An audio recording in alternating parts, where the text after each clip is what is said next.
Awal mula Syekh Abdul Qadir Al-Jailani mendapat gelar Raja Para Wali. Di waktu menimba ilmu, Syekh Abdul Qadir Al-Jailani berteman dengan dua orang yang bisa dibilang cukup cerdas dan pandai, yaitu Ibnu Sako dan Ibnu Abi Asrun.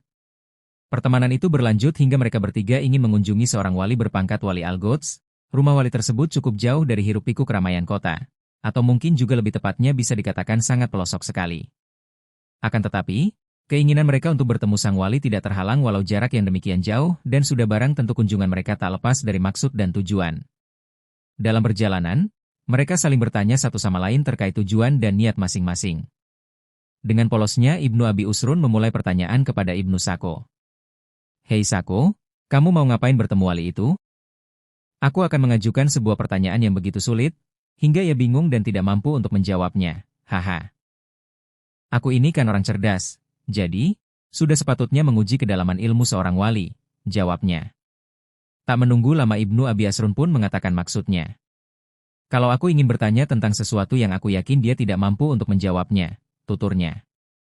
Pada hakikatnya tujuan dari keduanya sama, yakni ingin menguji ketinggian ilmu dari seorang wali.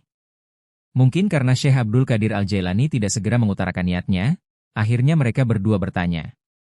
"Qadir, kamu mau mengajukan pertanyaan seperti kami atau ada hal lain?" "Saya tidak mau bertanya apa-apa," jawabnya. Lalu mereka pun bertanya lagi. "Loh, terus kamu ini mau apa? Hanya mau mengikuti kami?" "Saya itu gak punya pertanyaan yang mau diajukan. Saya hanya ingin sowan saja dan mengharap berkah darinya. Itu saja cukup kok, karena orang seperti ini biasanya hanya disibukkan dengan kekasihnya yaitu Allah," jelas Syekh Abdul Qadir Al-Jailani. Dari dialog mereka, kita sudah bisa melihat sifat dan sikap mereka terhadap kekasih Allah. Kesombongan dan rendah diri manusia juga bisa diukur dengan sebuah perkataan. Kesombongan terhadap orang lain terjadi ketika kita memposisikan diri kita lebih tinggi atau lebih hebat daripada orang lain. Sementara, orang yang rendah hati tetap memposisikan dirinya sebagai penerima anugerah ilahi yang tidak sempurna dan lemah. Dia merasa memperoleh segala sesuatunya karena karunia Allah, bukan karena kegagahan dan kehebatannya. Sesampainya di kediaman Wali Al-Ghots, mereka mengetuk pintu rumahnya. Tapi, sang wali tak kunjung membuka pintu, malahan ia memperlambat jalannya. Kemudian, wali tersebut keluar dalam keadaan marah seraya bertanya.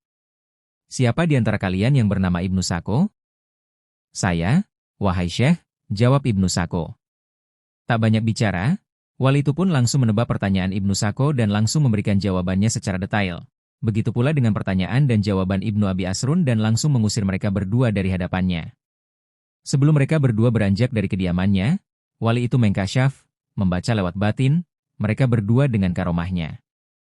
"Hai Ibnu Saka, dalam pandangan batinku, aku melihat ada api kekufuran yang menyala dalam tulang rusukmu. Dan kamu Ibnu Abi Asrun, sesungguhnya aku melihat dunia berjatuhan menimpa tubuhmu." Sampai pada giliran Syekh Abdul Qadir Al-Jailani, Wali Al-Ghots hanya memandang sekujur tubuhnya, dan tak lama kemudian, ia pun berkata, "Wahai anakku, Abdul Qadir, aku tahu tujuan kamu ke sini hanya ingin berkah dariku, dan insya Allah tujuan baikmu akan tercapai." Sebelum menyuruh pergi Abdul Qadir, ia berkata, "Aku melihat kamu berkata padaku, kakiku ini berada di leher seluruh para wali di dunia ini. Sekarang pergilah anakku." Selang beberapa hari dari kejadian aneh itu, Ibnu Sako dipanggil oleh raja di negerinya dan diperintahkan untuk pergi menemui ulama Nasrani agar ia berdebat dengan para ulama pentolan-pentolan Nasrani.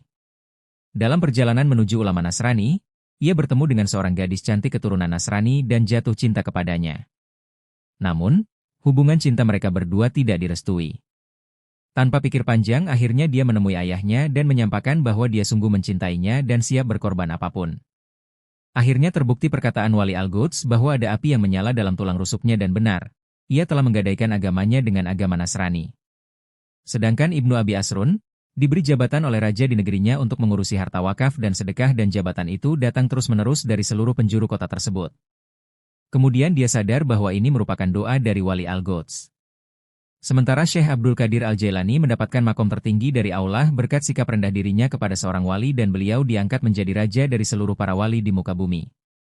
Pada saat mengajar muridnya, dia pun berkata seperti apa yang dikatakan Wali Al-Ghots, "Kakiku ini berada di atas lehernya seluruh para wali," dan perkataannya didengar oleh seluruh wali di penjuru dunia.